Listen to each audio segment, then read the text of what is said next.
Do you smile? German background, what can I say? I'm from Winnipeg, Manitoba, Canada. Born from the blah. So you always go smooth when you're not taping. My name is Mohammed Robert Heft.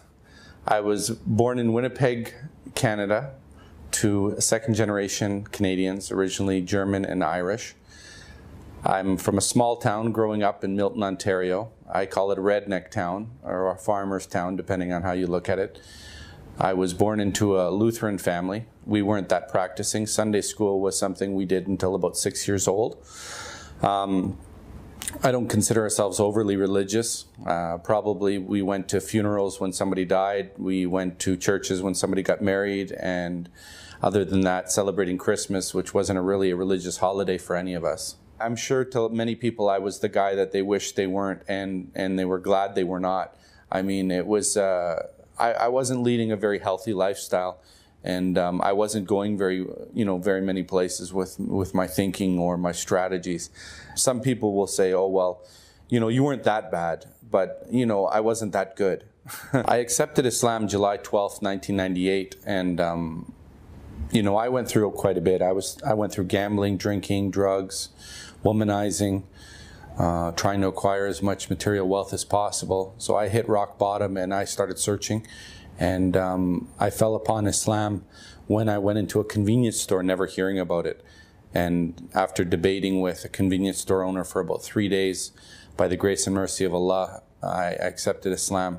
It was very important for me to have Jesus. I'd love the stories in the Bible, and then when they told me he's a prophet of God, he's better than us, he's a perfect human being, but that really set proper in my heart. And then the Quran being an owner's manual, a way to live, it was amazing because I was looking for structure. One of the concerns was that I wouldn't be able to convince my family that I had made a good decision, but I mean, over the years, obviously it wasn't a phase, and they see that from my actions. I was willing to take everything that came with that decision. The main thing for me, without a doubt, was the oneness of God. I mean, I was into mathematics. I was playing the card game Euchre in grade 3. I was in special classes for math.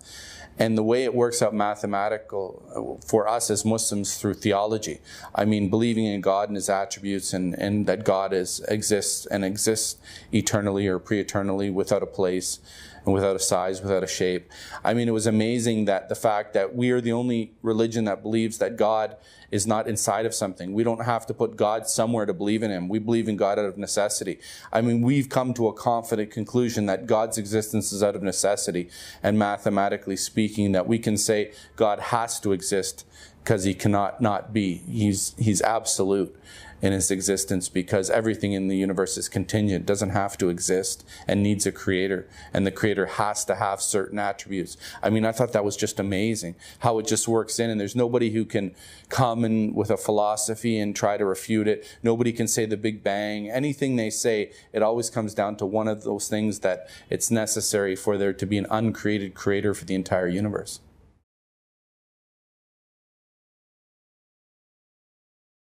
If you think you have a better formula than Islam, there's no use wasting your time accepting Islam in the first place. You might have a girlfriend. You might have a boyfriend. You might think that you want to stop drinking or do drugs before you make this decision. I'm telling you, accept Islam and then improve yourself. Because what the devil is going to do is he's going to tell you right now that yes, you're going to accept Islam, but in time, when you improve yourself, Islam is the way to improve yourself. So accept Islam now and then look to improve yourself from drinking, doing drugs. If you have a girlfriend and boyfriend, that's fine.